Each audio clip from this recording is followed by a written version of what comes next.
पुढील 24 तारखेला तर फुल्ली परफॉर्मन्स करणार आहे. दिवसातून कोणत्याही क्षणी पाऊस येईल. हीच कंडिशन बुधवारची पण आहे. हम्म. विजांच्या कडकडाट पाऊस तुमच्या भागामध्ये पुन्हा एकदा आहे. हम्म. हीच कंडिशन गुरुवारची पण आहे.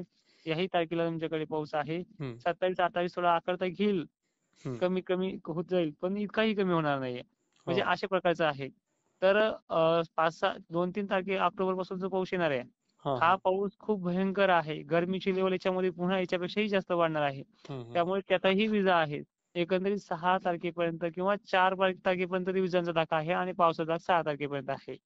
आता मेन म्हणजे विजांपासून वाचण्यासाठी काही उपाययोजना आहेत का? आता याच्यासाठी हम्म. आपल्याला Amazon वरती सुद्धा काही वस्तू मिळतायत. हम्म. हम्म. जसं की त्या वस्तूचं नाव माझ्या लक्षात नाही राहिलं. मी तुम्हाला कमेंटमध्ये टाकायला देईल थोड्या वेळाने सर्च हम्म. करून. तर सोपा साधा उपाय काय असेल, आपल्याकडे जर लोखंडी पहार असेल, हा. ते आपण ज्या ठिकाणी बसतोय त्याच्या जवळपास 70-80 फूट लांब ती उभी करून द्यायची आहे. हा किंवा हा. कुठल्याही लोखंडी सळई असेल, एखादा पोल असेल, लोखंडी सारखा आपण जसं शेडसाठी कामासाठी वापरतोय, हम्म. हम्म. अशी वस्तू लावून एक तात्पुरती सोय म्हणून. कमीत कमी त्याच्यामध्ये 80% चान्सेस त्या माणसाकडे वीज येण्याचे नसतात. जर हम्म. पडायचे असेल तिथे त्या भागांमध्ये, तर त्या पोलवरती पडते आणि तिथे ती अर्थिंगच्या स्वरूपामध्ये लवकर ती विड्रॉल होते. हम्म. त्यामुळे तिचा जो गरमीचा त्याचा म्हणा पोळण्याचा जो झटका असतो किंवा वाजण्याचा जो परिणाम असतो, हा हा. तो जवळपास 80% कमी होतो. म्हणजे 20% त्याचा प्रभाव जाणवतो. आणि जिथं तुमच्या जवळ आजूबाजूला पडणार असेल तर ती त्याच्यावर जाऊन पडते. म्हणजे हम्म. त्या विजेला करंट लागतो.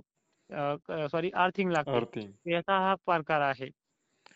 तर आणखीन काही प्रश्न असतील तर हा विचारू शकता. पण जो विजांचा प्रभाव अति दिसत आहे आपल्याला महाराष्ट्रात, याची तुम्ही पूर्वकल्पना प्रचिती याची तुम्ही 14 ते 15 तारखेला दिली होती संपूर्ण महाराष्ट्रातील शेतकऱ्यांना, लाईव्ह संदर्भात असो किंवा कोणत्याही कॉल रेकॉर्डिंग संदर्भात हो.